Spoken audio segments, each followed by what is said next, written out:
अस्सलाम वालेकुम दोस्तों, अगर इसराइल चाहे तो फ़िलिस्तीनियन की ज़मीन को बहुत ही आसानी से कैप्चर कर सकता है, लेकिन ऐसा वो नहीं करता है। आखिर क्यों, क्या आपको पता है? अगर नहीं पता तो आइए जानते हैं। अगर आपको ये लगता है कि वो मुस्लिम देशों के डर से अगर वो कैप्चर नहीं कर रहा, तो आपको बहुत गलतफ़हमी है, क्योंकि वह मुस्लिम देशों को कुछ भी नहीं समझता, क्योंकि उसे पता है कि मुस्लिम देश बोलने के अलावा उसका कुछ नहीं कर सकते। कैप्चर ना करने की सबसे बड़ी वजह है वहाँ की पॉपुलेशन, क्योंकि फ़िलिस्तीन की पॉपुलेशन लगभग 53 लाख है, जिसमें से 50 लाख फ़िलिस्तीनियन मुस्लिम रहते हैं। और इसराइल की पॉपुलेशन देखा जाए तो वहाँ की पॉपुलेशन 1 करोड़ है, जिसमें से 21 लाख मुस्लिम इसराइल में भी रहते हैं।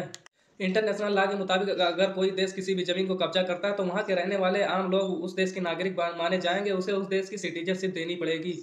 इसी वजह से इसराइल फिलिस्तीनियंस की ज़मीन को कब्जा नहीं कर रहा, मतलब अपने देश में नहीं दिखा रहा है, क्योंकि क्योंकि उसे पता है अगर अगर उसकी देश पर हम लोग कब्जा किए तो वहाँ के आम लोगों को नागरिकता देनी पड़ेगी।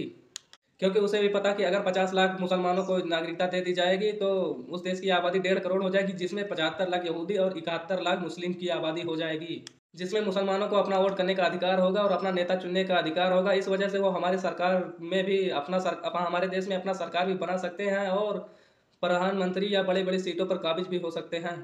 और धीरे धीरे इसराइल यहूदियों के कब्जे से जाता रहेगा और मुसलमान और यहूदी दोनों मिलकर इस देश पर काबिज हो जाएंगे।